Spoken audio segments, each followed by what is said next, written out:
Hey guys, today I come to you with another quickie about a specific gun, this Walther PPK.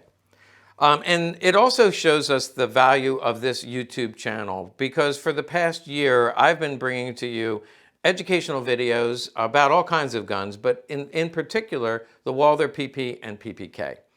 One of our viewers was going to buy this gun. I believe he had it in hand and he was negotiating the price.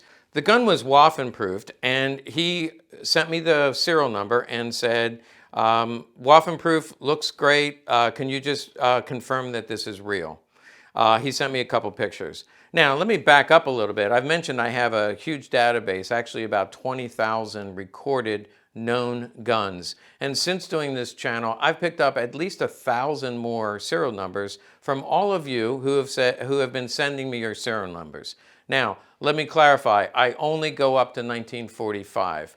After that, the post-war guns, there are records and you can go to the internet and look up your gun. But during the wartime, which is 45 and pre-45, the records were all destroyed. So I've been gathering records and you guys have been helping me out. Many of you have indicated, yes, that is commercial, or yes, that is military, or that's a police gun. Usually I can tell you about when it was manufactured. And that's what this viewer was doing, basically reporting this gun to me and saying, it's Waffen proofed, could you please check it out? Well, I went to my database and actually the serial number I had previously recorded and it did not have Waffen stamps on it. It is actually a SS contract gun. If we look at the slide, you can see that it is slide numbered, and we've talked about this before. My record said SS gun in the 280,000 range.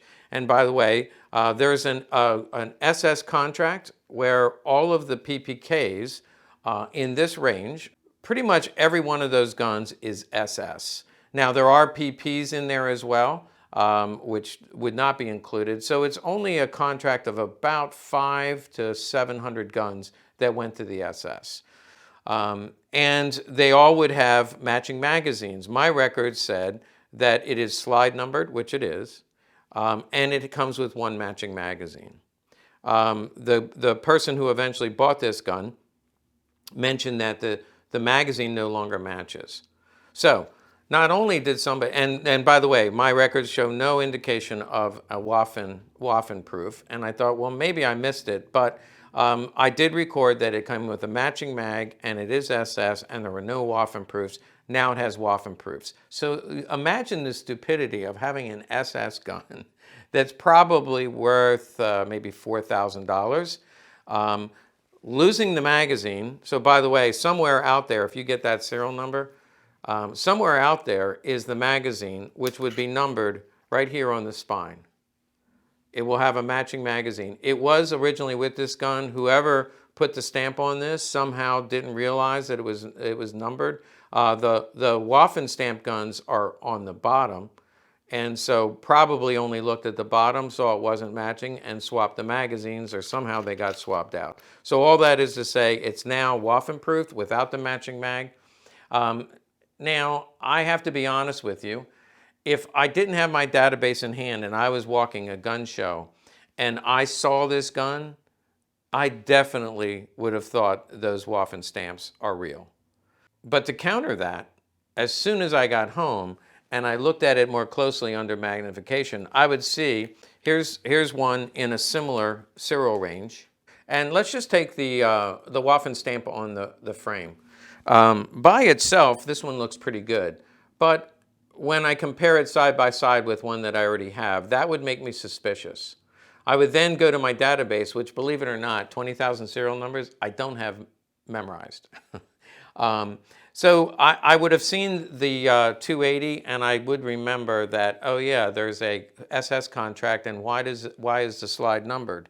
On this one, you can see a Waffen proof, the slide, even though it's later. This is a 321,000.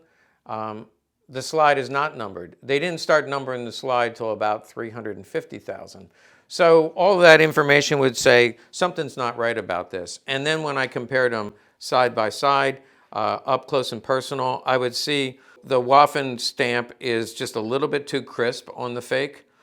And if you look at the curvature of the Waffen stamp, there's a slight curve on the real one, but on the fake one, the curve is much more pronounced. Hopefully you can see that. Now you're asking yourself, how would I ever know? And that's a really good point. And that's why I said I wouldn't have known. I've been doing this for 30 years. I study this incessantly, and I might have mistakenly done this. And that's why my recommendation is you only buy from somebody reputable. That would be point number one. Buy from somebody reputable. I buy on Gunbroker all the time. Usually I know most of the sellers. If it's somebody with no feedback and no return policy, don't bother. But I also look for, do you get a 3-day inspection? We give a 7-day inspection on our things that we buy, and that gives you the time to buy this gun, have it checked out, look at it side by side under magnification, and if you have questions about it, just ask for a return. And a reputable dealer with a return policy is very, very important. And thirdly, send me a picture and I'll check it out. I'll check it with my database. And I will let you know, I'll give you my opinion. I've done that with hundreds and hundreds of you. And you know, it's my pleasure. Now it might get out of hand, in which case I will hire people to help me do that.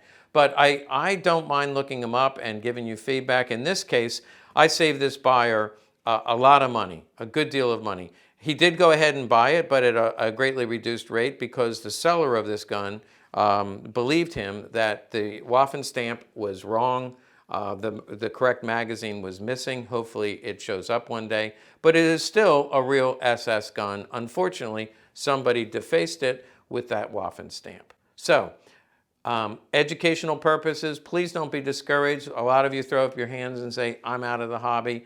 I've made mistakes in the past, but that's where I learned the most. Buy from a reputable dealer. Make sure you get a return policy at least 3 days, and don't be afraid to have me check it out. For wartime guns up to 1945, it helps me increase my database so that 10 years from now, somebody will have 30,000, 40,000 database where we can help you make sure that you get quality guns that are authentic. Hey, thanks for watching. This is the most important part of collecting is getting a good education. And that's what you're doing by watching this channel. Make sure you like and subscribe to our video and tune in again because I'm going to be doing another one in just a little bit.